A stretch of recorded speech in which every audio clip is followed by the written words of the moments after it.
ব্যক্তিত্ববান হতে চাইলে 5টি বিষয় মেনে চলুন। নাম্বার 1, দামি পোশাক পরার চেয়েও পরিপাটি ও পরিচ্ছন্ন থাকা বেশি জরুরি, কারণ ব্যক্তিত্ব প্রকাশ করতে চাইলে সবার আগে নিজেকে পরিপাটি ও পরিচ্ছন্ন হিসাবে উপস্থাপন করতে হবে। নাম্বার 2, রেগে যাওয়ার মতো কোনো ঘটনা ঘটলে সঙ্গে সঙ্গেই প্রতিক্রিয়া দেখাবেন না, শান্ত থেকে পরিস্থিতিকে অনুকূলে নেওয়ার চেষ্টা করুন। নাম্বার 3, মন খুলে প্রশংসা করুন, কৃপণতা করবেন না, প্রশংসা করুন সত্যিকারে ভাবে, এতে আপনার স্মার্টনেস ও উদার ব্যক্তিত্ব প্রকাশ পাবে।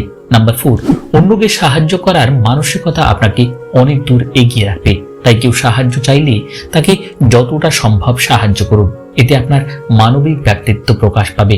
নাম্বার 5, অনলাইনে আপনার যতই পরিচিত থাকুক না কেন, পারিবারিক জীবনে আপনি কতটা সামাজিক, কতটা বন্ধু বৎসল, কতটা মিশুক ইত্যাদি বলে দেয় আপনি আসলে কতটা ব্যক্তিত্ববান।